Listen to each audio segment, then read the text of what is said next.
And now joining us with more on the last-minute Gantz-Lapid unity bloc is political analyst and chairman of the OZZ Zionist Foundation, Zohar Tal.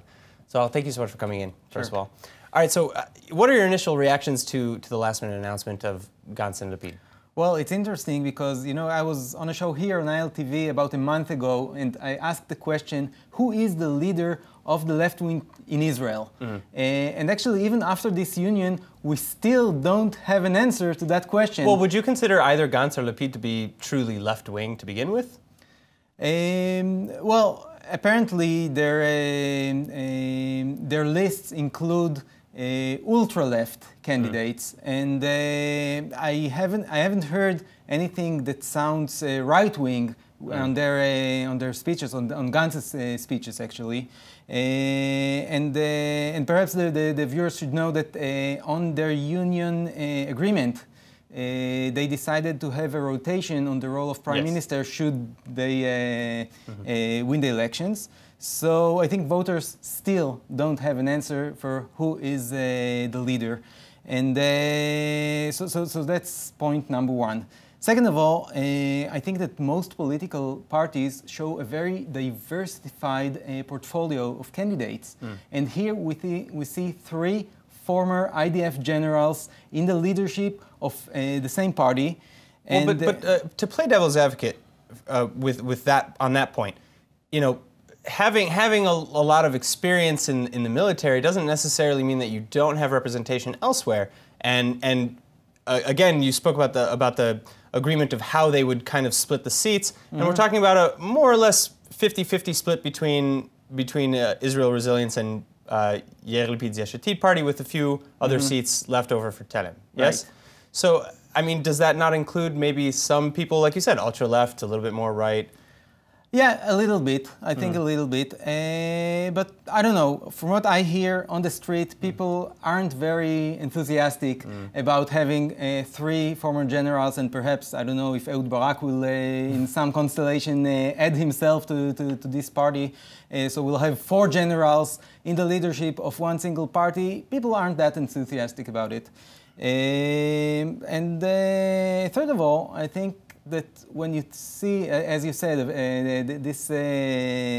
this list of people from here and from there, what is their initial cause? What brings them together?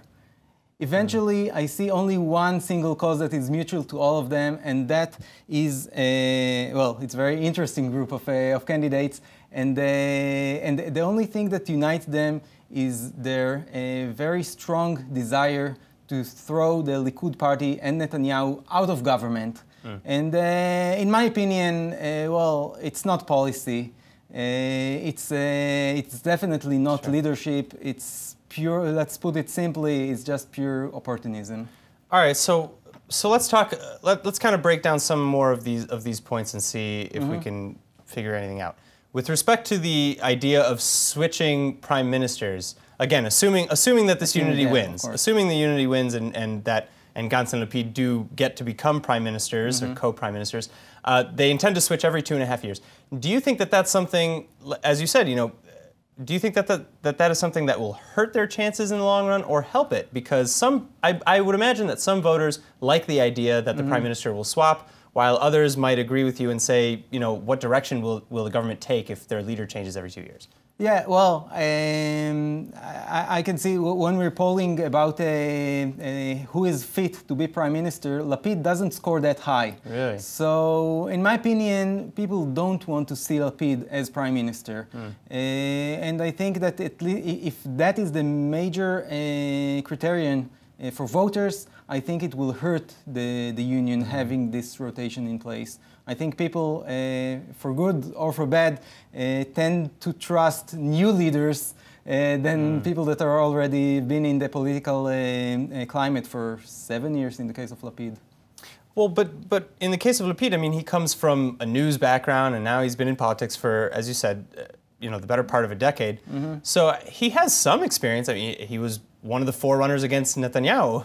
Yeah, true. Well, as a finance minister, we haven't seen him succeed that much. Again, that's my personal opinion, but I think that in the general public, he's not remembered as a very influential finance minister.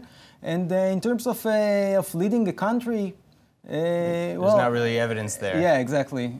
All right. Well, we'll have to see. We'll have to see what happens as we get closer to elections. So, thank you so much again for coming in and sharing your time. Thanks for having me.